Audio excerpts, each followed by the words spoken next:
त्या कोर्टामध्ये जरांगे पाटलांच्या शुभ संघटनेच्या माणसांनी हमला केला उपरडीच्या आरोपींवर असं म्हटलं जायचं। तर ती केस मी हँडल केली होती आणि ती केस हँडल करताना मी पाटलांकडून 1 रुपयाही नाही घेतला होता। तेव्हापासून आमची मैत्री आणि जे काही कायदेशीर आहे ते आमचं सुरू झालं। तारीख पे तारीख अशा केसेस वाढतात, याच्यासाठी तुम्ही जबाबदार आहे, लोक जबाबदार आहेत।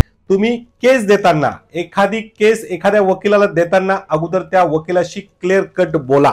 त्या गाड्यांनी जे काही मला सांगितलं ते आत्ता मी तुम्हाला इथे सांगितलं तर तुमच्यावरही कंटेम्पची कारवाई होईल आणि माझ्यावरही कंटेम्पची कारवाई होईल। गौतमी पाटील प्रकरणात पण तुमचे बरेचसे व्हिडिओज व्हायरल झालेले, नेमकं का तुमचा गौतमी पाटील या प्रकरणात काय पॉइंट ऑफ व्ह्यू आहे? सलमान खानचा आणि माझा वाद आहे पहिल्यापासून आणि बेसिकली खूप चांगल्या पद्धतीने सलमान खान मला ओळखतो। तुमच्यावर अजून एक आरोप होतो की तुम्ही जे सपोज पॉस्को असेल किंवा रेप असेल या केसेसमध्ये आरोपींची बाजू घेता किंवा म्हणजे पुरुषांची बाजू घेता, महिलांची बाजू घेत नाही, असं का बरं? सामान्य लोकांना सुद्धा न्याय मिळायची बरीच उदाहरणं आहेत। मी स्वतः अक्षय खन्नाला पुणे कोर्टात आणलं होतं और मैं बेगुनाह हूं, मी काही केलंच नाही, मी नाही त्यातला, असंच म्हणतो।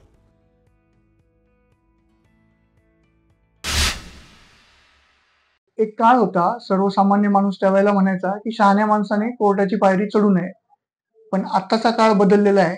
कारण त्यावेळेसचं एक वेगळं वातावरण होतं, कायद्याविषयीची एक भीती होती, सर्वसामान्य माणसाला कायद्याविषयीचे काही ज्ञान नव्हतं। आता तसं नाहीये, डिजिटल क्रांतीमुळे तुम्ही एखाद्या कलमाविषयीची माहिती सर्च केली तर ती तुम्हाला अगदी सहजतेने भेटून जाते।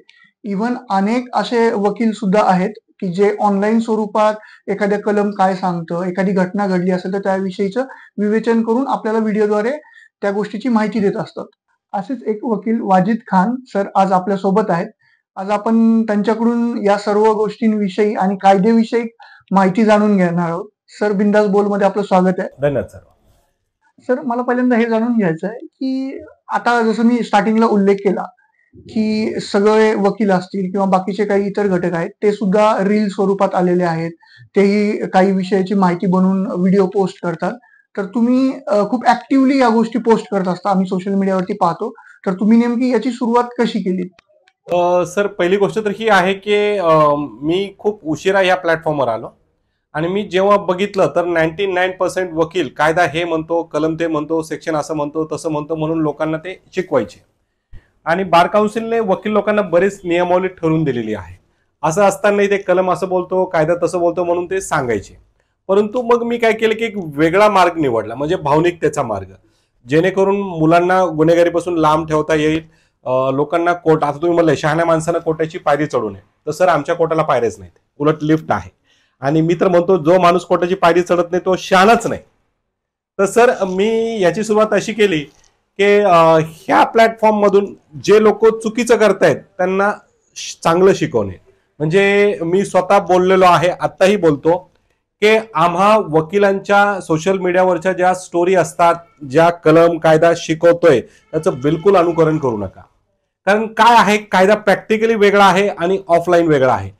मी जे काही कॉलेजमध्ये शिकलो ते शिकायला मला 5 वर्ष लागली आणि कॉलेजमध्ये शिकलेलं कोर्टात विसरायला मला ते 3 वर्ष लागली। त्यामुळं माणसानं जे काही सोशल मीडियावर दिसतं पटकन विश्वास ठेवून त्याचं अनुकरण करू नये। म्हणजे इतका फरक आहे कॉलेजमध्ये जे शिकलं आणि प्रॅक्टिकल लाईफ मध्ये किंवा कोर्टामध्ये जे प्रोसिडिंग करायला लागतं त्याच्यामध्ये खूप तफावत जाणवते? खूप तफावत आहे। आम्हाला कॉलेजमध्ये हे शिकवलं जातं की एका माणसाला फासावर कसं चढवायचं, त्याला शिक्षा कशी मिळवून द्यायची हे शिकवलं जातं। परंतु आम्हाला कॉलेजमध्ये हे शिकवत नाही की तो गुन्हेगार आहे त्याला कसं वाचवायचं, कसं त्याला सेफ करायचं, त्याला त्याच्यातून कसं मुक्त करायचं, हे अजिबात शिकवलं जात नाही। मग इथं आल्यावर ते आम्ही याचं बघ, त्याचं बघ, ह्या वकिलाचं बघ असं करतो। त्यामुळे कॉलेजमध्ये जे शिकवलं जातंय ते फक्त मशीन यंत्रणेप्रमाणे सरकारी वकील बनवत आहेत की ह्याला फासावर चढवायचंय, फासावर चढवायचंय। म्हणजे प्रॅक्टिकल नॉलेज तुमच्या अर्थाने कॉलेजमध्ये तितकंसं नाहीये? नाही, आम्हाला कॉलेजमध्ये हेच शिकवलं जातं की अन्यायाच्या विरोधात उभे राहा, एखाद्याला फासावर कसा चढवायचा, परंतु त्याला त्या फासावरून खाली कसा आणायचा, त्याला तिथून कसं मुक्त करायचं हे कॉलेजमध्ये शिकवलंच जातं। मला याच्यावरून एक आवडेल जाणून घ्यायला, तुमची पहिली केस नेमकी काय होती, आठवते तुम्ही? पहिली माझी किरकोळ तर मी केले होते, परंतु माझी सगळ्यात पहिली केस होती कडूबाई। कडूबाई एक अशी महिला होती जी माझ्या कायम स्मरणात राहील। एक कडूबाई नावाची महिला छत्रपती संभाजीनगर, जे आज औरंगाबाद, पूर्वी औरंगाबाद होतं, त्या हायकोर्टाच्या पायरीवर एक महिला रडत बसलेली होती आणि ती फक्त रडत होती. येणाऱ्या जाणाऱ्या कोणाचं लक्ष त्या बाईकडे नव्हतं, परंतु माझं लक्ष त्या बाईकडे गेलं. गेल्यानंतर मी त्याला बोललो, तायडे का रडायली? ती एक वयोवृद्ध म्हातारी होती. तिने माझ्याकडे बघितलं आणि म्हणले की तुम्ही वकील लोक असे असतात तसे असतात. तिने वकिलांना सरळ नावं ठेवायला सुरुवात केली. मग मी बोललो, एक काम कर, चल आपण चहा घेऊ ताई आणि तू तिथं वकिलांना शिव्या दे. मग आलो, तिला चहा पाजला. मग तिने तिच्या हातातली फाईल दाखवली, कागद दाखवली. वकिलाने सांगितलंय की तू अजून पैसे आण, नाही तर तुझी केस घेऊन जा, म्हणून त्याने माझ्या हातात फाईल दिली. आणि मी गरीब बाई आहे. माझा नवरा जो आहे तो मला सोडून गेला कित्येक वर्षापूर्वी. पोरं आहेत, त्यांना मीच सांभाळते. मी गिरणीमधून जो खाली पडलेला आटा असतो ना, तो उचलून आणते आणि त्याच्या भाकऱ्या बनवून खाते. या वकिलाला पैसे द्यायचे कुठं? माझ्या जमिनीवर मी नसल्यामुळं भावकीने कब्जा केलेला आहे, तर त्यावर ताबा मिळत नाही. कसं करायचं? मग मी त्या बाईकडे बघितलं आणि माझ्यासाठी एक चॅलेंज होतं. माझ्यासाठी आयुष्यातलं एक टर्निंग पॉईंट असणारी केस मला ती जाणवली आणि ते मी प्रकरण हातात घेतलं. आणि विशेष म्हणजे त्या ताईला सांगितलं की तू पैशाचं टेन्शन घेऊ नको, कारण ऑलरेडी केस फाईल होती, मला काही कोर्ट फीस लागणार नव्हती, मला फक्त ती प्रिपेअर करायची होती. तर मी ती केस हँडल केली.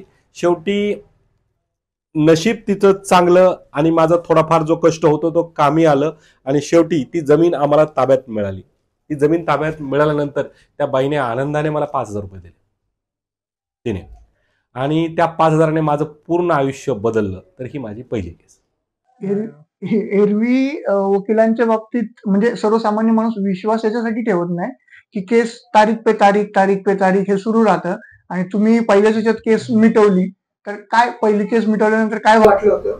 खूप आनंद झाला होता. आणि मी आज सुद्धा माझ्या ज्या केसेस आहेत ते पटकन मिटवतो, कारण एक केस जर आपण पटकन मिटवली तर तो माणूस 10 क्लायंट आणून देतो. परंतु अजून एक बोलतो, जे म्हणतात ना तारीख पे तारीख, तारीख पे तारीख, अशा केसेस वाढतात. याच्यासाठी तुम्ही जबाबदार आहेत, लोक जबाबदार आहेत.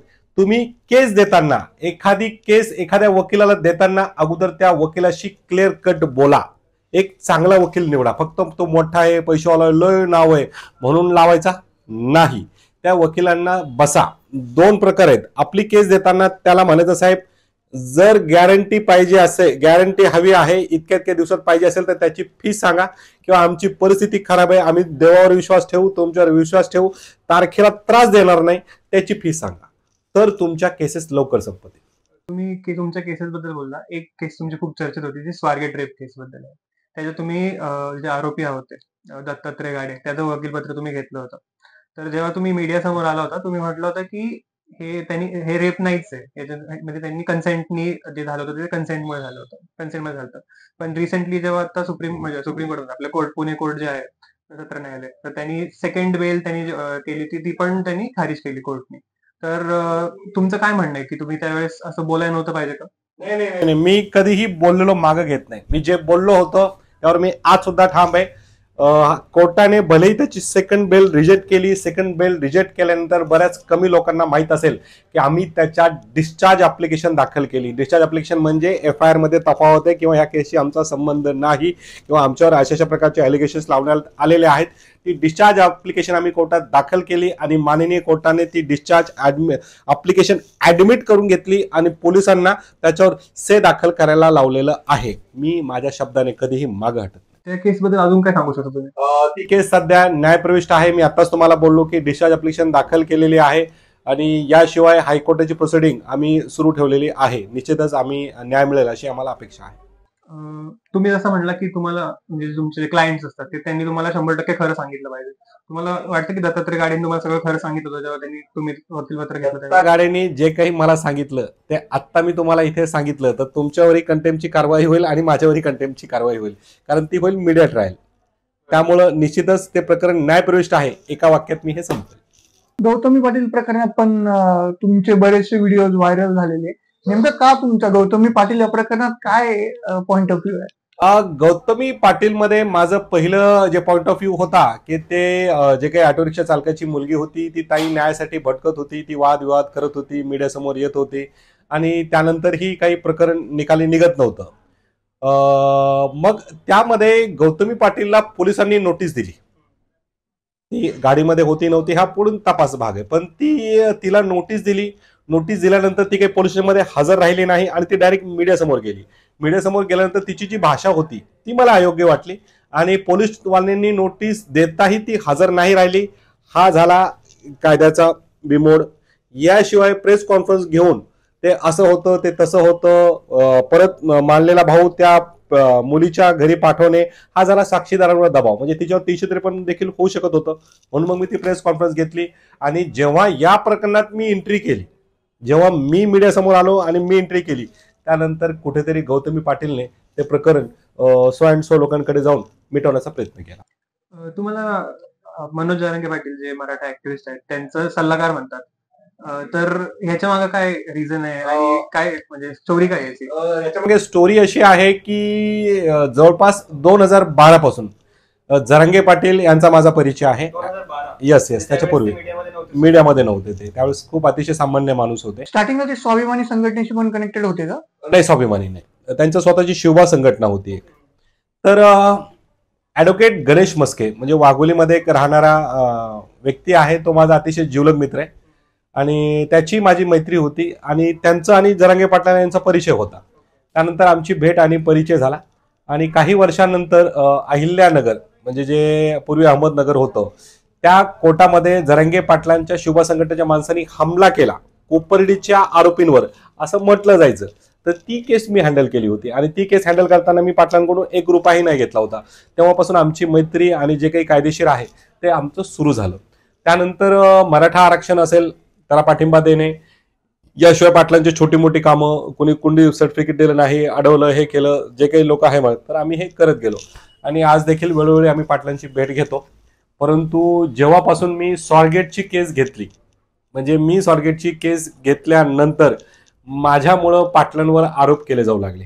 म्हणजे पाटलांची प्रतिमा माझ्यामुळं मलिन करायचा प्रयत्न बऱ्याच जणांनी केलेला आहे. त्यामुळं सध्या मी पाटलांशी थोडा जो आहे स्वतःहून डिस्टन्स ठेवलेला आहे. तुम्हाला काय वाटतं, आता तुम्ही वकील आहात, तुम्हाला काय वाटतं की हे मराठा आरक्षण जे आहे ते कितीपर्यंत कोर्टात टिकेल? कोर्टातच सांगता येत नाही, परंतु जे GR आलेला आहे, मी नेहमी सांगत आलो की बऱ्याच जणांनी आपापल्या पद्धतीने GR विषयी भाष्य केलं, प्रत्येक जण त्या GRची चिरफाड करू गेलेले. परंतु मी अतिशय सामान्य भाषेत सांगेल की पाटलांनी काय मिळवलं किंवा मराठ्यांना काय मिळालं. तर हे जे GR आहे हे आरक्षण एक किल्ला होता. हा जो आरक्षण आहे तो एक किल्ला होता, तटबंदी किल्ला होता. या किल्ल्यामध्ये आतापर्यंत कोणी प्रवेश करू शकला नव्हता. पाटलांनी फक्त त्या किल्ल्याचा दरवाजा तोडलेला आहे. आता प्रत्येकाला आपापल्या पद्धतीने त्या किल्ल्यात जायचं आणि जागा निर्माण करायची आहे. त्यामुळे येणाऱ्या काळात ते कोर्टात टिकेल नाही टिकेल त्याबद्दल मी नाही सांगू शकत. पण एक ओबीसी आरक्षणावरनं आणि मराठा आरक्षणावरनं एक दुसरा पण पॉइंट ऑफ व्ह्यू समोर आणला जातो की मराठा समाजाला बरेचसे नेते म्हणतात की आमचा विरोध नाही आरक्षण द्यायला, पण दुसरीकडे ओबीसीचं जे राजकीय आरक्षण जाते त्यामुळे कुठेतरी ओबीसींना तोटा होतोय अशी भीती मनात आहे. काही नेत्यांनी पण ती बोलून दाखवली, ओबीसी नेत्यांनी. तर त्याविषयी तुम्हाला काय वाटतं की मराठा समाजाला राजकीय आरक्षणाचा ओबीसीतून फायदा मिळाला पाहिजे का? तसा मराठ्यांना फायदा मिळाला पाहिजे तर मी पहिल्यापासून सांगत आलेलो आहे, कारण छत्रपती शिवाजी महाराज हे माझे आदर्श आहेत. मी मराठ्यांसाठी जवळपास म्हणजे आयुष्यातला माझा अर्धा भाग मराठ्यांसाठीच काम करण्यात गेलेला आहे. त्यामुळे तर मी मराठ्याच्या बाजूनच बोलेल की मिळालंच पाहिजे. तुम्ही एकदा बोलला होता की तुम्हाला बिग बॉसची ऑफर पण आली होती, तर त्याबद्दल काय सांगा?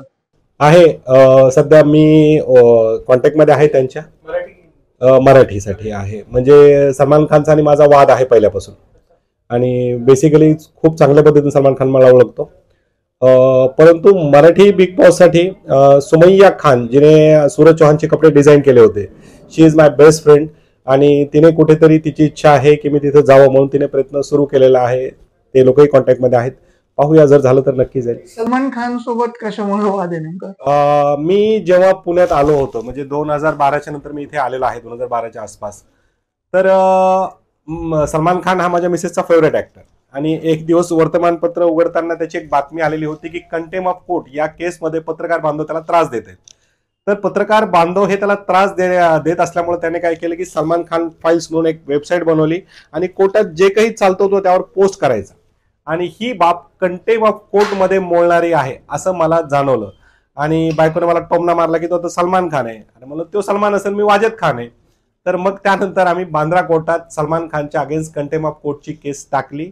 त्याच्यामध्ये चक्क सलमान खानला बांद्रा कोर्टात हजर होण्याचे आदेश झालेत. त्यानंतर तो तिथे हजर झाला आणि त्यानंतर ते प्रकरण माननीय उच्च न्यायालय मुंबई या ठिकाणी दाखल केलं क्वॅशसाठी आणि नंतर त्या प्रकरणातून तो सुटला. परंतु जवळपास 8.5 महिने मी सलमान खानशी खिंड लढत होतो. त्यांनी बराच प्रयत्न केला मला मॅनेज करायचा. आम्ही शेवटी हारलो, परंतु मॅनेज नाही झालो. त्यामुळे तो जी खिंड लढली त्यामुळं साहजिक आहे त्याला खूप त्रास झाला आणि त्यामुळे आमचं वैयक्तिक वाद आहे. सलमान खानच्या बाकी प्रकरणामध्ये बद्दल तुम्हाला काय बोलायचं, जे हिरणचं प्रकरण असेल किंवा drink and drive. Drink and ड्राईव्हचं प्रकरण असेल? मी तर सलमान हेटर्स आहे. नक्कीच जर तो दोषी असेल तर शिक्षा व्हायला पाहिजे. मला जर त्याच्या विरोधात परत उभारायची संधी भेटली तर मी तर निश्चित लढेन. ते चालूच राहते केस, मग त्याच्याबद्दल म्हणजे कसं आपण म्हणायचं की लोक म्हणजे नॉर्मल लोकांना काय विचार करा की सलमानने केलंच असेल किंवा नाही केलंय? मी एक गोष्ट सांगतो, या सगळ्या प्रकरणात मध्ये एक इमानदार हवालदार होता, एक पोलीसवाला होता ज्याचं मी नाव विसरलो. हा, सोमन. तर तो बिचारा शेवटपर्यंत लढून खगून मेला. म्हणजे काहीतरी या प्रकरणात आहे. आणि सलमान खानच्या विरोधात जी काही लोक उभी राहिली त्यामध्ये माझ्यासारखा एखादा व्यक्ती असेल तर शेवटपर्यंत ही केस तरी जाऊ शकते. तुमच्यावर अजून एक आरोप होतो की तुम्ही जे सपोज पॉस्को असेल किंवा रेप असेल या केसेसमध्ये आरोपींची बाजू घेता किंवा म्हणजे पुरुषांची बाजू घेता, महिलांची बाजू घेत नाही, असं का बरं? तर कारण हे आहे की बऱ्याच महिला ह्या कन्फ्यूज असतात. कन्फ्यूजचं उदाहरण तुम्हाला देतो. जेव्हा एखादा पुरुष महिलेवर अत्याचार करतो तेव्हा ती काय करते की एखाद्या वकिलाची, खासगी वकिलाची किंवा मित्राची किंवा कोणाची मदत घेते आणि मग ती FIR दाखल करायला पोलीस स्टेशनला पळते, बसते, कष्ट करते, FIR दाखल करून घेते. FIR दाखल झाल्यावर तिला एक गोष्ट माहित होतं की आपल्याला फुकटचा सरकारी वकील मिळणार आहे. ज्या माणसाने आता पण त्यांची मदत केलेली असते ती त्यांना बाय करते. ती कन्फ्यूज असते, माझ्याकडे पैसे आहेत नाही आहेत किंवा ती केस लढा मी कोणाला देऊ नाही देऊ असं त्याच्या डोक्यात चाललेलं असतं. मग त्यानंतर जवळपास 50% पेक्षाही अधिक केसेसमध्ये महिला हे शपथपत्र देतात की आमचा आपसात वाद मिटलेला आहे, मला ती केस चालवायची नाही. तर महिला ह्या कन्फ्यूज असतात की शेवटपर्यंत ती केस लढायची का नाही लढायची. परंतु पुरुषांचं तसं नसतं. एकदा निर्णय घेतला की ते शक्यतो मागं हटत नाही. परंतु महिला लोकांना कन्फ्यूज करतात, वकिलांना कन्फ्यूज करतात, पोलिसांनाही कन्फ्यूज करतात. बऱ्याच महिला, मी म्हणत नाही प्रत्येक महिला नाही, परंतु बऱ्याच महिला त्या केसेस मागे घेतात. त्यामुळे एखादी केस घेतली आणि ती लढायची नाही सोडायची तर माझ्या जीवावर येतं. त्यामुळे मी अशा महिलांना सुरुवातीलाच नाही म्हणून टाकतो. एक रिसेंटली एक केस झाली होती पुण्यामध्ये. एक IT प्रोफेशनल होती, तुम्ही पण ऐकली असेल, एक IT प्रोफेशनल मुलगी होती. तर तिने रेपची केस दाखल केली होती एका डिलिव्हरी बॉयवरती. आणि तिने असं म्हणलं की डिलिव्हरी बॉयने माझ्या तोंडावरती स्प्रे वगैरे मारला आणि रेप करून गेला. नंतर कळलं की फॉल्स रेप केस आहे आणि तो डिलिव्हरी बॉय नसून तिचा म्हणजे एक्स बॉयफ्रेंड किंवा बॉयफ्रेंड काहीतरी होता. तर असे किती केसेस येतात, म्हणजे खूप येतात का रेप, फॉल्स रेप केसेस आणि फॉल्स केसेस? रेप केसचे प्रकरण जवळपास 50% पेक्षाही जास्त प्रमाणात वाढले. तुम्ही बघितले असेल कोर्टात रेपच्या केसेस दाखल व्हायचे प्रमाण खूप आहेत, पण निकाल लागायचे किंवा ते शेवटपर्यंत जायचे प्रमाण खूप कमी आहेत. महिला स्वतः अफिडेव्हिट शपथपत्र देतात. तुम्हाला अजून एक उदाहरण देतो की एक महिला जिची रेप केस दाखल होत नव्हती, बरेच कारण जुनं प्रकरण होतं, वर्ष झाले होते, काही तिच्याकडे पुरावे नव्हते, तर त्या ताईसाठी, माऊलीसाठी आम्ही कष्ट करून ते प्रकरण दाखल करायला लावलं. दाखल केल्यानंतर ते प्रकरण जेव्हा चालू लागलं तर समोरच्यानी म्हणजे जो आरोपी होता त्याने तिला वचन दिलं की आपण लग्न करू, म्हणजे आपण हे करू. केस चालू असताना म्हणजे FIR दाखल झाली, हे झाली, जामीनसाठी तो प्रयत्न करतो, त्याच्याकडे मेसेज आला की आपण लग्न करू. मग ही महिला वकिलाला भेटली. वकिलाला विचारलं की बाबा असं असं आहे आणि मला ती केस मागे घ्यायची आहे, मी काय करू.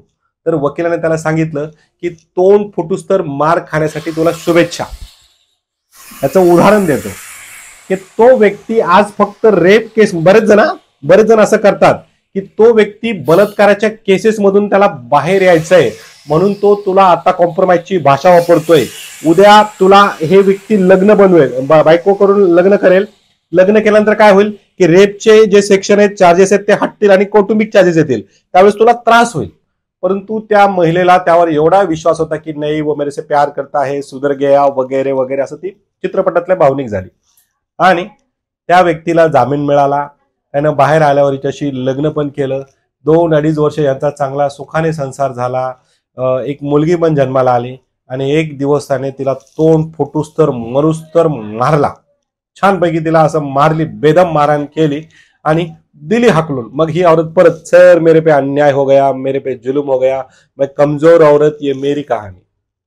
तर असा प्रकार सुद्धा होतो आणि मोठ्या प्रमाणात होतो. एक सर्वसामान्य माणसाचा लास्ट ऑप्शन म्हणून कोर्टाकडेच पाहतो सर्वसामान्य माणूस. मागच्या 1-2 वर्षांमध्ये काही अशा केसेस झाल्या, ज्याचा आज निकाल लागेल, उद्या निकाल लागेल असं सर्वसामान्य माणसाला वाटत होतं. पॉलिटिकल केसेस ज्या की शिवसेना आणि शिंदे गट यांच्याशी संदर्भात होत्या. चिन्हाचा वाद असेल, पक्षाचा वाद असेल, परंतु त्याचा निकाल अद्याप पण लागलेला नाही. तर अशा वेळेस असं वाटत नाही कोर्टाला कधी की बाबा सर्वसामान्य माणसाचा थोडासा कोर्टावरचा विश्वास कमी होऊ शकतो किंवा अशा गोष्टींचा लवकर निकाल लागायला पाहिजे. नाही नाही नाही, जे शिंदे गट आणि उद्धव ठाकरे गट आहे त्यांचे चिन्ह बाबतीचे निकाल पटापट पटापट लागलेत, भेटले ना. शिंदे साहेब पक्षाच्या दावावरचा चिन्हाच्या गटाचा जो निकाल आहे ना, तो त्यांना निवडणूक आयोगाने दिलेला आहे. कोर्टामध्ये चिन्हाचा दावा आणि पक्षासंदर्भातला त्यावरून हे सिद्ध होतं की कोर्ट फास्ट ट्रॅक सुद्धा काम करतं, लवकर काम करतं. याशिवाय पक्ष कुणाचा, म्हणजे उदाहरण देतो की एखादं किराणा दुकान आहे, त्याच्यात मी एखादा नोकर ठेवलाय आणि तो भविष्यात सांगतो की नाही दुकानाचा मालक मीच आहे, आणि सो मी काही कोणाचा कुठल्याही गटाचा नाही, पण एक उदाहरण देतोय. तर यावर सुद्धा बऱ्याच गोष्टी आहेत आणि ते कोर्टात चालू आहे. ते मोठं प्रकरण असल्यामुळे व्यवस्थित चालू आहे. असं नाही की त्याच्यामध्ये कुठेही उशीर होत नाही, विलंब होत नाही, चालूच आहे. असं वाटतं की सेलिब्रिटीजला थोडं कोर्ट हे झुकतं माप देतं किंवा फास्ट ट्रॅक केस होती, तशी आर्यन खानची बघितली आपण फास्ट झाली, किंवा अर्णब गोस्वामीची जी केस होती ती एकदम फास्ट झाली. त्यांना लवकर केस होते त्यांची, किंवा कधी कधी रात्री पण कोर्ट खुलतं त्यांच्यासाठी. नाही नाही, सामान्य लोकांसाठी सुद्धा केसेस उघडल्या जातात. सगळ्यात मोठं उदाहरण आहे शहाबानू प्रकरण. शहाबानू प्रकरणाने अख्खं जग महाराष्ट्र जो देश आहे तो हलवलेला होता. सामान्य लोकांना सुद्धा न्याय मिळाल्याची बरीच उदाहरणं आहेत. मी स्वतः अक्षय खन्नाला पुणे कोर्टात आणलं होतं. काय नेमकं काय काय प्रकार 376 नावाचा एक चित्रपट येत होता. त्यामध्ये बलात्कारामध्ये महिलांना अश्लील प्रश्न विचारले जातात किंवा असे प्रश्न विचारले जातात की महिलांना त्रास होईल, त्यामुळं बलात्काराविषयी महिलांच्या मनात भीती निर्माण होईल अशी ती गोष्ट लोकांना जाणवत होती. तर मग आम्ही कोर्टात प्रकरण दाखल केलं आणि कोर्टाने गंभीरतेने दखल केली. कोर्ट त्याचीच गंभीरतेने दखल घेतो की जो न्यायाच्या बाबतीत सिरियस असतो. आता कोर्टाबद्दल आपण बोलतोय, जस्टिस गवई जे सुप्रीम कोर्टचे हे जस्टिस आहेत, चीफ जस्टिस, तर त्यांच्यावरती रिसेंटली दुसरा एक लॉयर होता, तर त्याने शू फेकला. तर त्यानंतर खूप वाद झाला. तर तुमचं काय म्हणणं आहे याच्यावरती? माझं म्हणणं कदाचित काही लोकांना वाईट वाटेल किंवा बरंच वाटेल. संविधानाचा रिस्पेक्ट आदर सगळ्यांनी करायला पाहिजे. ते खूप मोठे व्यक्ती आहेत ज्यांच्यावर हे केलं, सो अँड सो, आता मी वकीलच आहे, तरी मी असं सांगेल त्यामध्ये की एखाद्याच्या धार्मिक भावना जपणं देखील त्यांचं काम होतं. आणि ज्या व्यक्तीने शूज फेकलं त्याचंही चुकलं की एवढ्या मोठ्या संविधान पदावरच्या व्यक्तीला आहे शूज मारणं हे चुकीचं होतं. म्हणजे मी दोघांची बाजू घेणार नाही, परंतु हे सांगेल की मी स्वतः एक मुसलमान आहे, तरी मी दुसऱ्या जातीचा आदर करतो. त्यामुळं दोघांकडून ही चूक झाली असं मी सांगेन. मधल्या काळात तर खूप गंभीर प्रकरण समोर आलं होतं. एका न्यायाधीशाच्या घरातच कोट्यावधींची कॅश वगैरे सापडलेली. तर अशा वेळेस थोडस लोकांचा पण विश्वास डळमळीत होता. असं नाही वाटत याच्यावर लवकरात लवकर कारवाई होऊन पुढचं प्रोसिडिंग व्हायला पाहिजे? बरोबर आहे सर, परंतु कधी कधी ह्याचा फायदा गरिबांना देखील होतो. आता उदाहरणार्थ एसटी ड्रायव्हर असतील, ऍक्सिडेंटची केस असेल, त्यामध्ये काही जाणून बुजून केलेला नसतो, तर आपल्या भारतातला कायदा जो आहे तो काय करतो की 99 गुन्हेगार सुटले तरी चालेल, परंतु एका निर्दोष व्यक्तीला शिक्षा होता कामू नये. त्यामुळे मला या कायद्यावर विश्वास आहे. पुण्यामध्ये आपण ती पॉर्शा केस रिसेंटली बघितली, गेल्या वर्षी झालेली. त्याच्यामध्ये आता जवळपास 9 आरोपी हे जेलमध्ये आहेत सध्या. तरी मुलगा जो अल्पवयीन होता तो तर बाहेर आहे आणि त्याची आई बेलवरती आहे. तर त्याचे वडील, आजोबा वगैरे सगळे जेलमध्ये आहेत, अजून जे बाकीचे होते. तर त्याच्यामध्ये तुम्हाला वाटतं का कुठं मीडियाने जास्ती दबाव टाकला म्हणून ती केस एवढी चर्चेत झाली? किंवा तुम्हाला मीडियावाल्यांना द्यायला पाहिजे की मीडिया आली नसते आणि जनतेने आवाज उठवला नसता तर ती केस सक्सेस झाली नसती. म्हणजे जर सपोज जे आपलं ज्युएनएल जस्टिस बोर्ड आहे, तर त्यांनी त्याला हे सांगितलं की एसएलई भ्रष्टाचार आणि पैशाची जी ताकद होती ती मीडियाने दाबली आणि एका सामान्याच्या पाठीमागे उभे राहिले, म्हणून ती केस कुठेतरी छानपैकी चालली. नक्कीच मी तुमचं म्हणणं मान्य करेन. म्हणजे मला थोडंसं दुसऱ्या विषयाला हात घालायचा आहे. एक चित्रपटांमधून पण एक लॉ असेल किंवा कोर्ट असेल यांच्या संदर्भात कधी कधी हवं तितकं सकारात्मक बाबी दाखवल्या जात नाही. तर याच्याविषयी तुम्हाला काय वाटतं? इव्हन काही काही मूवीज मध्ये पण मला एक मूवी आठवतोय, गोविंदाचा पिक्चर होता, क्योंकि मैं झूठ नहीं बोलता. हा तर त्याच्यामध्ये तो अगोदर एकदा भ्रष्ट वकील असतो एकदम, नंतर त्याला बहुतेक काहीतरी होतं, मला आठवत नाही काय. हा, इमानदार होतो तो, आणि मग एकदम नाही का म्हणजे उलटे केस लढतो किंवा सत्याच्या बाजूने केस लढतो असं म्हणाले. तर असे वकील असतात का तुम्हाला वाटतं की फक्त जे सत्याच्या बाजूने फक्त सत्याच्या बाजूने असतात ना, बरेच जण असे असतात. परंतु काय असतं, आजपर्यंत मी माझ्या वकिलीत असा कोणी बघितला नाही की साहेब मी गुन्हा केलाय, मी चोर आहे किंवा मी बदमाश आहे, मी असा नीच आहे, आजपर्यंत असाही एकही माणूस बघितलेला नाही. इव्हन दो सासू सुनेचं भांडण असेल तरी मी आजपर्यंत असं बघितलं नाही की साहेब मी एक वाईट सासू आहे किंवा साहेब मी एक खराब सून आहे. असं कुणी, प्रत्येक जण आमच्याकडे येतो और मैं बेगुनाह हूं, मी काही केलंच नाही, मी नाही त्यातला, असंच म्हणतो. आणि वकिलाचं काम काय असतं की जो त्याच्याकडे आलेला आहे त्याची बाजू शेवटपर्यंत इमानदारीने मांडणे हे वकिलाचं काम आहे. म्हणजे जरी तुम्हाला वाटतं की तो दोषी असेल तरी पण वकील त्याचं काम आहे शेवटपर्यंत तडीच नेणे. एक रेप बद्दल आपण बोललो होतो, पॉस्को आणि वगैरे केसेस बद्दल, तर तुम्हाला मॅरिटल रेप बद्दल काय वाटतं? अशी एक संकल्पना आहे मॅरिटल रेप जो आहे तो मोठ्या प्रमाणात आहे. परंतु आज एक उदाहरण देतो. रेपवरून जिवंत महिला असेल तर तिच्यावर कोणी छेडलं किंवा रेप केला तर ती रेप केस म्हटली जाते. परंतु एखादी मृत बाई असेल तर तिच्यावर जर रेप झाला तर त्याला रेप मानत नाही. नाही, मॅरिटल रेप म्हणजे लग्नानंतर. यस, तर एक उदाहरण देतो. तर मॅरिटल रेप हा होतो आणि तो मोठ्या प्रमाणात आहे. तर मी आताच एक उदाहरण दिलं तुम्हाला. परंतु तो रेप मान्य करायला कोणी तयार नाही आणि आपला कायदा एवढा सक्षम नाहीये की तो गृहीत धरायला पाहिजे. म्हणजे लग्न झालं तर त्याला शारीरिक सुख घेण्याची परवानगी भेटली असं गृहीत धरलं जातं. तुमचं काय म्हणणं याच्यावरती? कारण त्याच्यावरती लॉ तर नाहीये सध्या. नाहीये, पण व्हायला पाहिजे. परंतु जर लॉ झाला तर महिला त्याचा गैरवापर करतील. कुटुंब व्यवस्था जी आहे ती पूर्णपणे उद्ध्वस्त होऊन जाईल. त्यामुळं डिवोर्सचं प्रमाण जे आहे ते खूप भयानक वाढेल असं माझं म्हणणं आहे. बरोबर. एक आपण थोडस सेक्शन वाईज थोडस बोलूयात की बऱ्याचदा ज्यावेळेला आम्ही वकिलांशी बोलतो त्यावेळेला काही वकील म्हणतात नाही आम्ही क्रिमिनल स्पेशल आहे, नाही आम्ही कौटुंबिक स्पेशल आहे. तर तुमच्याकडे काय की तुम्ही संमिश्रित आहात की कुठलं स्पेशल असं आहे? एक उदाहरण सांगतो. सिव्हिल आणि क्रिमिनल म्हणजे दिवाणी आणि फौजदारी असे जे दोन गट मानले जातात, ही फक्त तुमची कल्पना आहे, ही तुमची मानसिकता आहे. आज युट्यूब गुगलमुळे लोक एवढी हुशार झालीत की वकिलाकडे जाऊन सांगतात साहेब आमचं हे कौटुंबिक प्रकरण आहे, साहेब आमचं हे सिव्हिल प्रकरण आहे, साहेब हे आमचं दिवाणी प्रकरण आहे. परंतु यामध्ये काय होतं की तुम्ही तुमच्या हस्ते तुमचं जे घर आहे ते उद्ध्वस्त करतायत. कुठली फौजदारी आणि सिव्हिल मला नाही वाटत वेगळं आहे. एक उदाहरण देतो. एखाद्या बाईला कौटुंबिक प्रकरणात नांदायला जायचं असतं. एखाद्या प्रकरणात कौटुंबिक बाईला जे आहे ते नांदायला जायचं असतं. ते लोकांकडे वकिलांकडे येतात. 99% वकील काय करतात की एक नोटीस पाठवतात. नोटीस पाठवत असताना एखाद दुसरा शब्द वेगळा जातो, एखाद मुद्दा वेगळा जातो किंवा ते त्याच्यामधले मुद्दे टाकतात. म्हणजे जे घर जोडणार आहे ते तुटून जातं. परंतु ती जर बाई आली, तिला नांदायला जायचं असेल तर वकिलांनी नोटीस नाही पाठवला पाहिजे. तिला बसायला पाहिजे, तुला नांदायला जायचंय मग आम्हाला मध्ये घेऊ नको. तुझ्या घरातले तुमच्या समाजातले 4-2 लोक घ्या, तुम्ही तुमची बैठक करा. कारण एकदा एखाद्या पोराच्या विरोधात त्याची बायको जर पोलीस स्टेशनला गेली, आई वडिलांचं नाव टाकलं तर त्या पोराच्या मनात एक राग असतो. परत बांधावरून भांडण चालू असतात कोरीव. ह्यामध्ये सुद्धा वकील लोक नोटीस पाठव किंवा केस टाको असे प्रकार करतात. तर काय होतं की ह्या गोष्टी आपसात सुद्धा होऊ शकतात. फौजदारीमध्ये सुद्धा एक उदाहरण देतो की समजा तो क्षणिक राग असतो, म्हणजे एखाद्याला हे झालं, भांडण झालं, राग झाला असतो. परंतु पोलीसमध्ये गेलं की ते पटापट कंप्लेंट्स घेतात. त्यामुळे मध्यस्थी भूमिका. त्यामुळे सिव्हिल क्रिमिनल हे तुम्ही वकिलाकडे गेल्यावर सांगू नका, हे फक्त तुमची मानसिकता. सामोपचाराने पण वकील सुद्धा मिटवू शकतात. असे घरगुती जे भांडण असतात त्याच्यामध्ये तुम्हाला काय असं वेगळं एक्सपिरियन्स आलंय का असे केसेस मध्ये? घरगुती प्रकार तर बरेच उदाहरण आहेत. तुमचं पॉडकास्ट संपून झालं एवढे उदाहरणं असतात. इथं लोकांना करायचं वेगळं असतं आणि आता बरेच पुरुष काय करतात की त्यांना बायको नांदायची नसते, पण त्यांना असं वाटतं की नाही आपण काय करू, नांदायची केस टाकू, बायको स्वतः बोलेल की नाही मला नाही नांदायचंय आणि आपल्याला फुकटात दिवस मिळेल.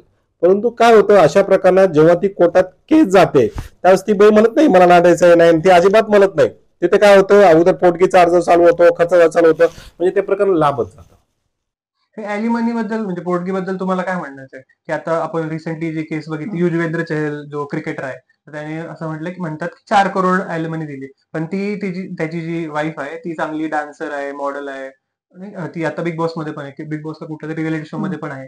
तर म्हणजे ॲलिमनी कुणाला दिली पाहिजे ज्यांच्याकडे काही साधन नाहीये किंवा ज्यांच्यावरती रिस्पॉन्सिबिलिटी आहे स्वतः मुलाला सांभाळायची, पण अशांना पण आता मिळते अॅल्युमिनी जी वर्किंग आहे स्वतः. कारण त्याच्यामुळे एक ट्रेंड सेट व्हायला पण थोडंसं हे होतंय की पैशावाल्या नवऱ्याबरोबर लग्न करा, काही दिवसांनी त्याला सोडा, थोडीशी रक्कम घेऊन साईडला व्हा. नाही, पण हे जे पोटगी देणारे म्हणजे स्वतःहून अॅल्युमिनी देणारे जे नवरे असतात ते ऍक्च्युअली त्यांच्याकडे वेळ नसतो, त्यांना वेळेची अडचण असते. उदाहरणार्थ ऋतिक रोशन जे काही समोच्चाराने घटस्फोट झालेला आहे, हे लोक काय करतात की यांना वेळेची अडचण असते, यांना पैशाचा तकादा जो आहे तो काही टेन्शन नसतं, परंतु वेळेची अडचण, त्यामुळे ते काय करतात की रक्कम देऊन टाकतात.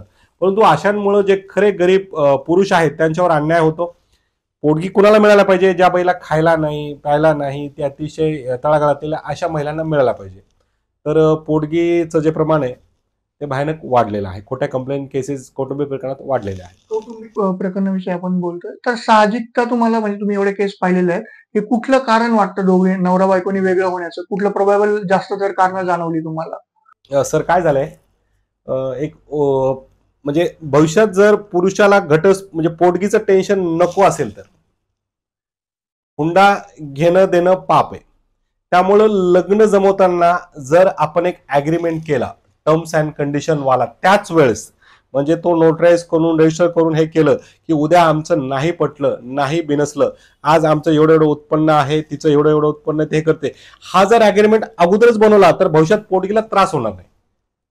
आणि हे जे कौटुंबिक प्रकरण आहेत याच्यामध्ये कारण ह्यामुळं आहेत की एक ज्या महिला आहेत त्यांना काय पाहिजे, नवऱ्याकडून वेळ पाहिजे, प्रत्येक गोष्ट पण पाहिजे की नाही मला वेळ पण द्या, मला पैसे पण द्या, मला हे पण द्या आणि ते पण द्या. तो बिचारा नवरा काय करणार? एक तर आजच्या काळात असं झालंय की नोकरी सांभाळू का बायको सांभाळू असं पण टेन्शन झालेलं आहे. बऱ्याच बायका काय आहेत, सगळ्या बायका नाही पण काही बायका काय होतात की नवरा जर कामाला गेला की मग ते मोबाईल वाढलं जातं. पहिलं कारण आहे मोबाईल, दुसरं कारण आहे मेरे को वक्त नाही दे रे, मला टाइम नाही देत आहेत. माझं कुठं म्हणजे माझ्या ज्या अपेक्षा आहेत त्या वाढल्या आहेत. काही महिलांना नवरा बायको जे असतात तर ज्या बायका आहेत त्यांना नवरे व्हायचे, म्हणजे आम्ही म्हणून तसं आम्हाला जपा, म्हणजे खूप फुलासारखं जपा. तर ह्या जपण्याच्या भानगडीत तो बिचारा त्याची पोरं सगळे गरीब राहतात आणि वाढत्या अपेक्षा हे घटस्फोटाचं मुख्य कारण. प्रत्येकाला वाटलेल्या अपेक्षा आहेत. आपण पुण्यामध्ये ते वैष्णवी हगवण्याचं प्रकरण रिसेंटली बघितलं होतं की म्हणजे तिने ते सुसाईड केली, पण असं म्हणतात की तिची छळ झाला होता तिच्या सासरी. तर असे प्रकरण पण येतात का खूप कोर्टामध्ये? खूप प्रकरण येतात. वैष्णवी हगवणे प्रकरणात एक डायरेक्टर आहे ज्यानं हगवणे कुटुंबियाच्या एक लांबच्या व्यक्तीवर, हगवण्यावरच चित्रपटाचा दिग्दर्शक म्हणून मला परवानगी सो अँड सो माझे हक्क नाकारले म्हणून जी केस दाखल केली होती त्याची केस मीच लढतोय. त्यामुळे हगवणे प्रकरण मला हे माहित आहे. काय म्हणणं आहे नेमकं त्यांचं डायरेक्टरचं? त्या डायरेक्टरचं म्हणणं होतं की खुर्ची नावाचा एक मराठी चित्रपट आला होता, तो मी दिग्दर्शित केला आहे, परंतु ऐनवेळेस माझं नाव, माझं क्रेडिट सगळं हिसकावून घेतलं गेलेलं आहे. सध्या मधल्या काळामध्ये काही डिजिटल अरेस्ट संदर्भातल्या बातम्या पण खूप येत होत्या. तुम्हाला काय वाटतं डिजिटल अरेस्ट कन्सेप्ट बद्दल? नेमकं काय नाही, ह्याला आम्ही हे म्हणतो जामताडा नावाची एक मालिका आलेली होती की फेक फ्रॉड कॉल. तर ह्या लोकांना पैसे कमवण्याचं नवीन माध्यम सापडलेलं आहे. असे पण केसेस येतात कोर्टामध्ये? येतात. अशा आपण महिलांच्या अन्यायाविषयी बोललो, पण काही ठिकाणी बऱ्याचदा असंही होतं की फक्त महिलांच्या आडून पुरुषांवरती पण काही गोष्टी हे केल्या जातात. तर त्यावेळेस एक मध्यंतरी एका व्यक्तीचा व्हिडिओ व्हायरल झालेला. त्याचं म्हणणं असं होतं की जसं महिलांसाठी महिला आयोग आहे तसं पुरुषांसाठी दाद मागायला काहीतरी तुम्ही उघडा, कारण ती रियालिटी पुरुषांची कधी कोणी लक्षात घेत नाही. तुमच्या बाबतीत कधी अशी केस वगैरे आली आहे समोर? आली. मी तुम्हाला 2 उदाहरण देतो. अगोदर पहिल्यांदा डिजिटलवर येतो, डिजिटल अरेस्टवर येतो. डिजिटल अरेस्ट म्हणजे सायबर, सामान्य माणूस जातो त्या सायबर सेलला ऑनलाईन किंवा समोर, ऑनलाईनच शक्यतो 99% लोक जातात, कंप्लेंट करतात.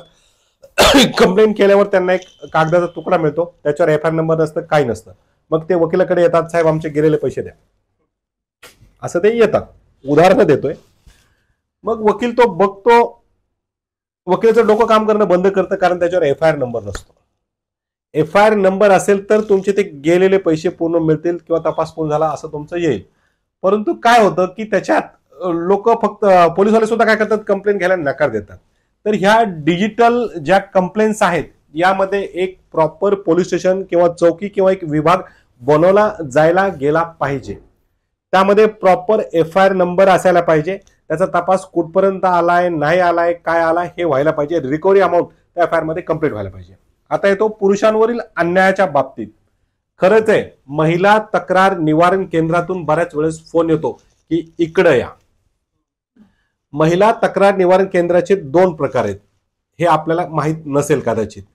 पहिला प्रकार आहे जो मुख्य शासनातर्फे असतो, महिला तक्रार निवारण केंद्र, जे शासनाने ठरवून दिलेलं असतं. त्यानंतर असतं 3-3.5 रुपये. हा शब्द मी तुम्हाला उच्चारतोय, बऱ्याच कमी लोकांना माहित असेल. 3-3.5 रुपये म्हणजे काही पानसट महिला, ज्याला आपण दलाल एजंट सुद्धा म्हणू शकतो, महिला किंवा पुरुष, काय करतात, 3-3.5 रुपयात धर्मदायुक्ताकडे एखादी भिकारी संघटना रजिस्टर करतात. काहीतरी नाव देतात त्याला, ह्युमन राईट्स, महिला एकीचं बळ आणि 2-4 हळ, असं काहीतरी नाव देतात. मग त्या महिला स्वतःला अधिकारी समजू लागतात आणि ते स्वतः नवऱ्यांना आणि बायकांना फोन मारतात, ए इकडे ये रे, नांदायला जायचं का, बोलायचं का, ह्या स्वतःला महाराण्या समजू लागतात. मग ते शक्यतो पुरुषाकडून पैसे घेतात, महिलांना म्हणतात तुझ्यावर अन्याय झाला, न्याय मिळून देऊ, ह्याला म्हणतात पाठवून देऊ. तर हे दलालीचे प्रकार वाढले जात आहेत. मी तर सरळ म्हणतो, जर पुरुषांनो तुम्हाला असा महिला मंडळ मधून फोन आला तर त्या महिला मंडळ, ते 3-3.5 नादी लागू नका, या शासनाकडे सुद्धा जाऊ नका, सरळ सरळ कौटुंबिक न्यायालयात जा, तिथं न्याय मागा. कारण बऱ्याच महिला मंडळमध्ये काय होतं की पुरुष म्हणजे अत्याचारी आणि महिला म्हणजे पीडिता, अशी त्यांची व्याख्या झालेली आहे. तिथं ते काय करतात, बसवतात, हा चल तुझी कथा सांग, हा तुझी कथा सांग, दोघांची कथा ऐकतात. मग त्या महिलेला विचारतात तुला जायचंय, ती म्हणली हो, ए घेऊन जा रे, नाही जायचंय, किती पैसे पाहिजेत बाई सांग, ए दे रे, त्याच्याकडे काय टक्साल आहे काय. म्हणजे इथं त्या शासकीय अधिकाऱ्यांना प्रॉपर गायडन्सची गरज आहे की अरे बाबा ते 2 लोक कशाला आलेले. तुम्हाला एक उदाहरण देतो साहेब, एका पुरुषाच्या बाईचे बाहेर 3-4 लपडे होते, 3-4 लपडे होते. मग कुठलाही पुरुष असेल, आपण एखाद्याला आपल्या उष्ट्या प्लेटमध्ये जेवण दिलं खा, तर तो किळसवाणं करणार. त्या पुरुषाला महिला मंडळामध्ये बोलण्यात आलं आणि तिथल्या मॅडमने पुरुषाकडून जेव्हा ऐकलं असं झालेलं आहे, तर त्या पुरुषाला त्या मॅडमने एक गोंडस सल्ला दिला, जाऊ दे रे, माफ करून टाक आणि घेऊन जा घरी. तुम्हाला अहो साहेब, 3-4 लोकांसोबत ती झोपलेली आहे. अरे नाही रे, विसरून जा सगळं आणि परत नव्याने संसार उभं कर. मग तो बोलला, तुमच्या नवऱ्याची अफेअर असेल तर तुम्ही असंच करणार का. तो फक्त मनातला बोलला. त्या मॅडमला एवढा राग आला, त्यांनी 2-4 कागद खरडली, खड, हे सेक्शन ते सेक्शन, कलम 498 498 दाखल करून त्या मॅडम मोकळ्या झाल्या. तर अशा प्रकारे पुरुषांवर अन्याय वाढतायत, पुरुष आयोग व्हायला पाहिजे. आपण तुमच्या जर्नीकडे वळू. तुम्ही म्हणजे लॉयर याकडे कसा वळाला तुम्ही? ही माझ्या मित्राचे वडील जे वकील होते, सरकारी वकील होते, तर मी त्यांना बघायचो लहानपणापासून. त्याच्या मी घरी यायचो जायचो आणि विशेष म्हणजे ते एक ब्राह्मण कुटुंब, त्यांनी मला नेहमी जवळ केलेलं. ह्यामध्ये एक दिवस त्यांचा मुलगा, ते घरी बसलेले होते, मी तिथे बसलेलो होतो आणि त्याच्या वडिलांना गणितात एक काहीतरी अडचण आली. ते सोडा त्यांनी त्या पोराला सांगितलं, ए काढ रे कॅल्सी जरा, हे टाक, असंच आहे. तर ते बघू लागला. मग त्याच्या वडिलांनी सांगितलं, ए तू, त्यांनी माझ्याकडे बघितलं, ह्यालाही विचार काय बरोबर आहे बघ. मग तर हसं म्हणला, अहो त्याला गणित येत नाही, त्याला बे आवडत नाही, त्याला गणितच पाठ होत नाही. मग त्याचे वडील हसले आणि माझ्याकडे बघून त्यांनी सांगितलं, तू वकील तरी हो. म्हणजे त्या दिवशी मला माहित झालं की गणितामध्ये बे किंवा बाराखडी उजळणी गणित नसतं. त्या दिवसापासून वकिली माझी फेवरेट झाली. तुम्ही आता खूप वर्ष झालं वकिली करताय, तुमची अशी मेमोरेबल केस आहे का कुठली, ज्याने म्हणजे तुम्हाला आतापर्यंत लक्षात राहिली? मनोज जरांगे पाटलांसाठी लढलेली अहिल्यानगरची केस एवढी भयानक होती की भर कोर्टात आरोपींवर हमला झालेला आहे. सगळ्या ठिकाणी सीसीटीव्ही कॅमेरे आहेत, साक्षीदारांमध्ये पोलीस, आरोपी तर आहेतच, दुसरे लोक पण आहेतच, पण मेन साक्षीदार पोलीसवाले आहेत. सगळी घटना कॅमेऱ्यामध्ये टिपली गेलेली आहे आणि त्यामधून त्या लोकांना जामीन मिळवून द्यायचा आहे, त्यांना सोडवायचंय, एवढं बर्डन आमच्यावर होतं. नंतर त्यांना जामीन झाला, परंतु सगळ्यात जास्त चॅलेंजिंग केस होती. आणि ह्याच्यामध्ये अजून एक महत्वाचं कारण आहे की मी जातीनं मुसलमान आहे. ही केस लढत असताना जरांगे पाटलांवर बऱ्याच लोकांनी दबाव टाकलं की आपल्या समाजातलं वकील निवड, हे नको आपल्याला, भविष्यात हे होईल. परंतु जरांगे पाटील हटले नाहीत. एका मोठ्या राजकीय नेत्याने त्यांना सांगितलं पाटलांनी की याला काढा, परंतु ते हटले नाहीत. आणि जेव्हा त्या लोकांना जामीन भेटला, त्या लोकांनी मला, म्हणजे मराठा बांधवांनी जेव्हा मला खांद्यावर बसून नाचवलं, मी अक्षरशः रडलो.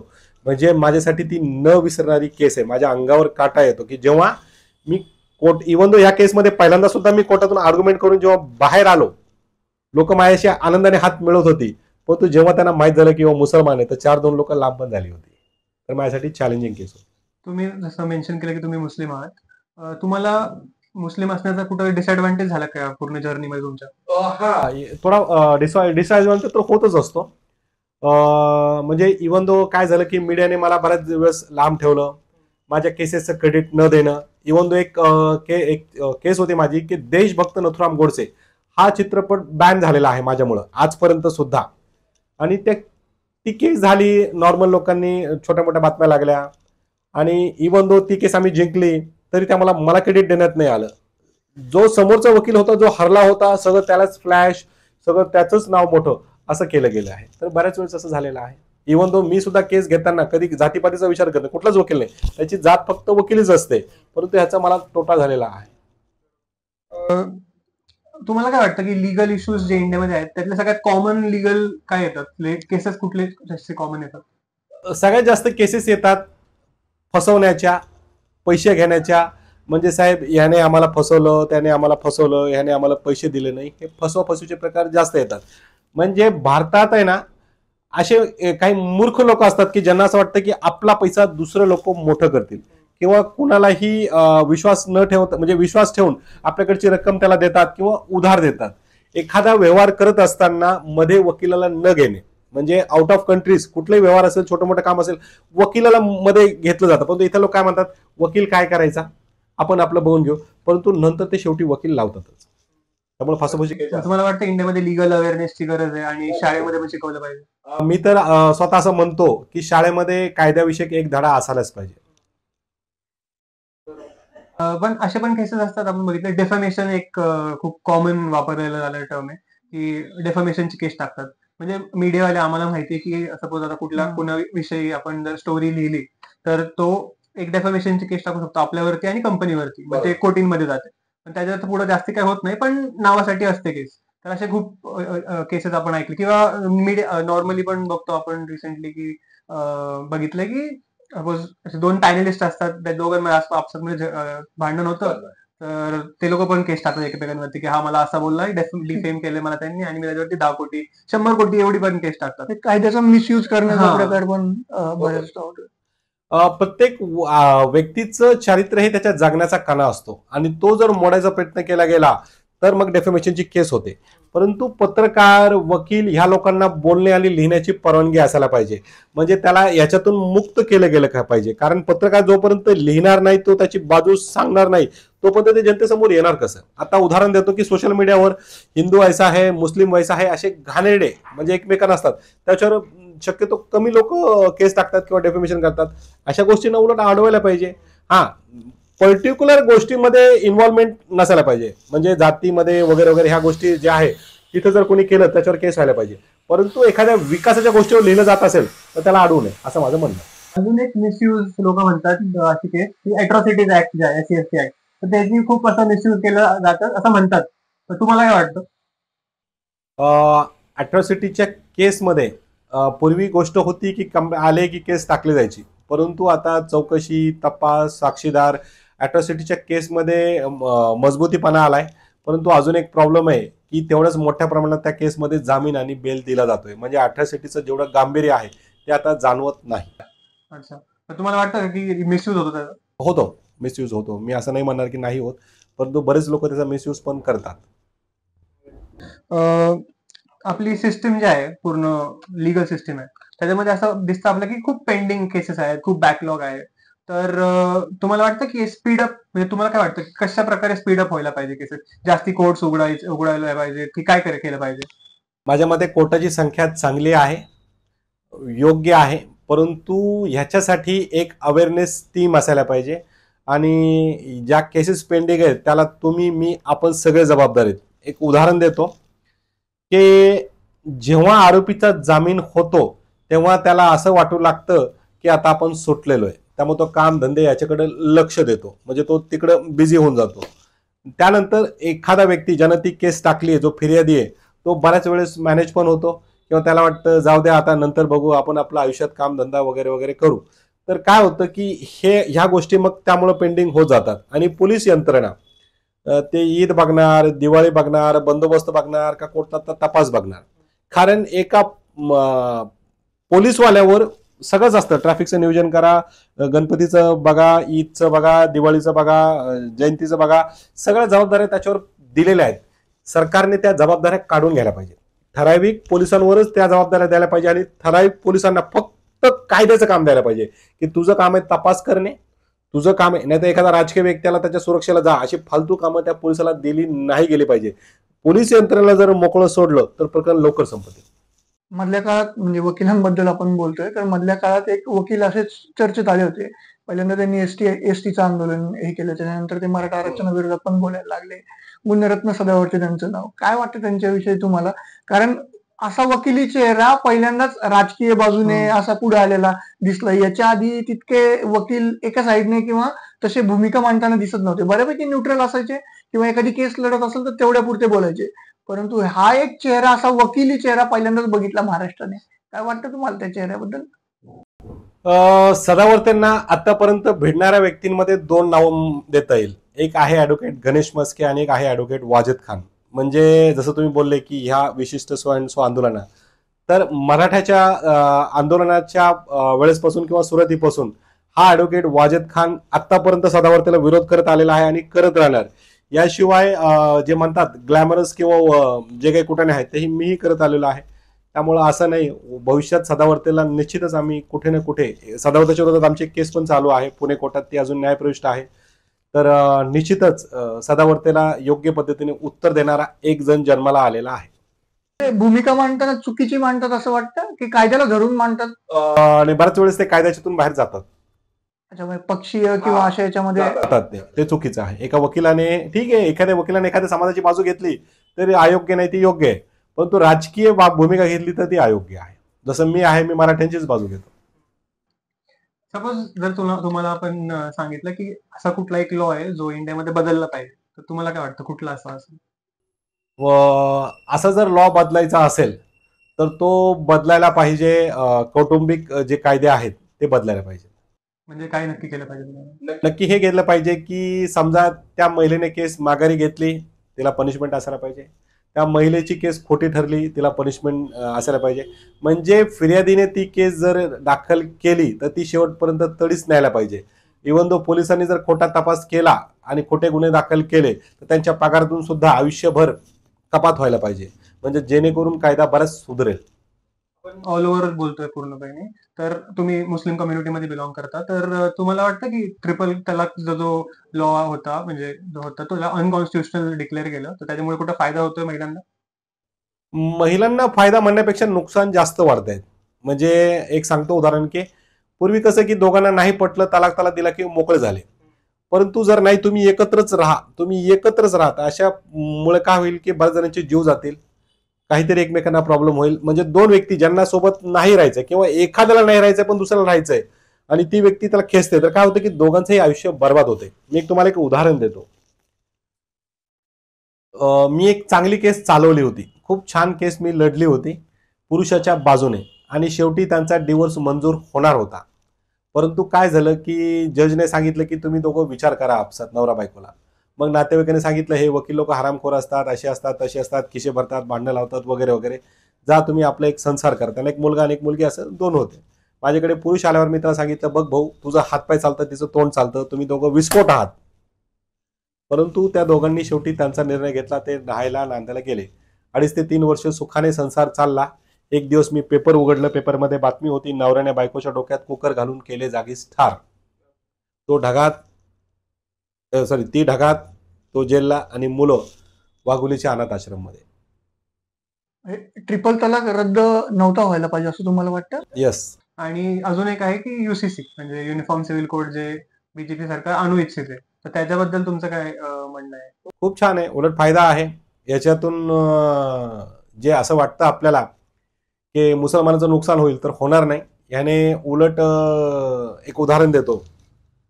बुधवार पेठमध्ये ज्या बऱ्याच बांगलादेशी किंवा इतर राज्यातील लोक आलेले असतात ते इंडियामध्ये आल्यानंतर उलट ह्या UCC कायद्यामुळे माझ्या हिंदू बांधवांना जास्त नुकसान आहे.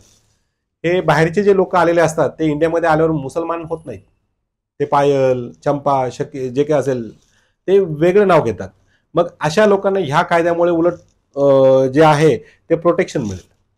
याशिवाय बरेच असे लोक आहेत की ज्या या कायद्याचा गैरफायदा घेतील. म्हणजे उदाहरणार्थ स्वतःचं नाव चेंज करतील, डॉक्युमेंटरी चेंज करतील. आजच्या काळात तर आपल्या इंडियामध्ये एखादी खोटी TC बनवणं काय अवघड नाही. घायवळला पासपोर्ट मिळू शकतो, ह्या लोकांना काय मिळू शकत. कुठले असे किस्से आहेत तुमचे वेगळे केसेस जे तुम्ही लढले आहात त्यांच्याबद्दल? Jolly LLB Akshay Kumar recent किस्सा आहे, त्याला हजर होण्यासाठी इथं करण्यात आलेला आहे. याशिवाय अशी कुठे भरपूर मी केलेला आहे. नेमकं काय विषय झाला तो? आता जो जॉली LLB पार्ट 3 आलेला होता त्यामध्ये वकिलांचा जो अवमान केला गेलेला होता तर त्या संदर्भात त्याला ह्या 28 तारखेला कोर्टात हजर होण्याचे आदेश करण्यात आलेले आहेत. तो चित्रपट तर येऊन गेला मग? हो, येऊन गेला. आमचा चित्रपटावर ऑब्जेक्शन नव्हतं. आमचं त्यांनी जो कंटेम ऑफ कोर्ट जसं तुम्ही सांगितलं तो अर्ज होता आणि कोर्टात तो मान्य केलेला आहे. ओके. याच्या आधी पण तसे कोर्ट रिलेटेड भरपूर सारे मूवीज आलेले आहेत. त्याच्यामध्ये काही चांगल्या मूवीजची नावं पण आहेत. कोर्ट नावाचा एक मराठी सिनेमा आलेला, त्याचबरोबर पिंक नावाचा एक चांगला सिनेमा आलेला. तर असे सिनेमे तुम्हाला योग्य वाटतात का कोर्ट बाबू आलेले? मी तुमच्या चॅनलच्या माध्यमातून लोकांना एक आवाहन करेल. एक रुका हुआ फैसला नावाचा एक चित्रपट आहे. म्हणजे तो चित्रपट एवढा छान आहे की 11 लोकांची ज्युरी आहे. 10 लोकांना वाटतं की तो आरोपी आहे, त्याने मर्डर केलेला आहे. फक्त एक व्यक्तीला थोडाफार डाऊट असतो की त्याने कदाचित मर्डर केलेला नसेल. त्यांची सुरुवात होते आणि शेवट जो आहे तो चक्रम टाकणारा आहे. प्रत्येक वकिलाने बघावा असा चित्रपट आहे. वकिलांवर न्यायसंस्थेवर जे चित्रपट बनतायत असं बनायला पाहिजे. हा इंग्लिश मूवी आहे ना? नाही, एक रुका हुआ फैसला हिंदी पिक्चर आहे. सगळ्यात जास्त माझा आवडीचा चित्रपट आहे. इवन दो भविष्यात माझ्या आयुष्यावरही एक चित्रपट येईल, म्हणजे त्याची प्रोसिडिंग चालू आहे, स्टोरी चालू आहे, तर चित्रपट यायला पाहिजे. कोर्टमध्ये सगळ्यांना असं इंटरेस्ट असतो की कोर्टचे प्रोसिडिंग कसे चालतात. आपण वेगवेगळे असे म्हणलं वेगवेगळे मूवीज आपण बघितले की कोर्टमध्ये खूप असं मोठं कोर्ट असतं, लोक बसलेले असतात, जज असतो, नंतर एक साइडला आरोपी असतो, एक साइडला ते दुसरे असतात. तर आपण वेगवेगळे मूवीज जसं वीर जारा एक होता, ऐतराज बघितला, खूप चर्चेतले मूवीज. पण मग तुम्हाला म्हणजे आम्हाला हे जाणून घ्यायचं की खरं प्रोसिडिंग कशी असते कोर्टाची? चित्रपटात दाखवतात ती प्रोसिडिंग खूप वेगळी असते आणि रिअल मध्ये ही प्रोसिडिंग खूप वेगळी असते. म्हणजे आता जसं तुम्ही माझ्याकडे आलात, तुम्हाला जे हे इंटरव्ह्यू करायचं आहे, तर बाकी तांत्रिक गोष्टी येणं जाणं हे वेगळं आणि फक्त समोर समोर बसून बोलणं हे खूप वेगळं. मला यालाच घेऊन एक सांगायचं, ज्यावेळेला मी फर्स्ट टाइम कोर्टात गेलेलो आपल्यातलेच पुण्यात, त्या मला वाटतं 10-1 वर्ष झाली असेल, फर्स्ट टाइम जस्ट पाहायला गेलेलो, आतमध्ये डोकावलेलं, तर 2 जजला बसायला एक खुर्ची होती, इकडे खाली बसायला थोड्याशा खुर्च्या होत्या, 2 दगड अशी ठेवलेले.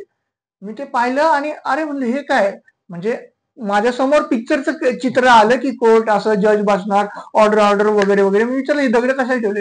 म्हणजे दगड नाही, ते विटनेस बॉक्स आहे. ज्यावेळेला एखादा आरोपी येतो त्यावेळेला तिथं उभं राहायची ती जागा आहे. दगडावर उभं राहतो म्हणजे रिअलिटी. हा, त्यावेळेला तिथं 2 दगड म्हणजे असं फरशी टाईप ठेवलेलं, कदाचित काम वगैरे सुरू असेल किंवा काही असेल. तर म्हणजे व्हिज्युअली आपण जे बघतो फिल्म मध्ये तसं कोर्ट नाहीये, ऍक्च्युअल मध्ये वेगळंच चालतं. तसं आहे ऍक्च्युअल मध्ये कोर्ट खूप वेगळं आहे आणि फिल्मी जे दाखवतात ते खूप वेगळं आहे. ओके, मग एवढा डिफरन्स? एंटरटेनमेंटसाठी, मसाल्यासाठी ती लवकर संपवावी, कारण ती प्रोसिडिंग दाखवत बसलो तर त्या चित्रपटाचा पर्पज आहे तो संपून जाईल. असा युक्तिवाद चालतो पिक्चर मध्ये, जसं आपण ऐतराज मला खूप आवडतो मूवी, तर एवढा चालतो त्याच्यामध्ये, असं नसतं एका दिवसात ते केस संपत नाही. आमची केस संपवायला बराच वेळ आणि कालावधी लागतो. मग एवढाच युक्तिवाद चालतो का की थोडंफार असतं? एक चित्रपट आला होता पुण्यातील हत्याकांडवर आधारित. त्या चित्रपटामध्ये बरेच प्रमाणे थोडं खरं रियालिटी दाखवलं गेलं. नाही, नाना पाटेकरचा होता. ते पुण्यात बरेच हत्याकांड घडायचे, जॅकल आणि सुतार वगैरे सो अँड सो प्रकार. मला ते नाव, माफीचा साक्षीदार. येस. चालेल, खूप साऱ्या गोष्टी सांगितल्या सर तुम्ही. Thank you so much. आपण थांबूयात. खूप इंटरेस्टिंग गप्पा झाल्या. Thank you sir. कायद्याविषयीच्या बऱ्याचशा गोष्टी आम्हालाही समजल्या. तुम्हाला तुमच्या पुढच्या कार्यासाठी शुभेच्छा. Thank you so much.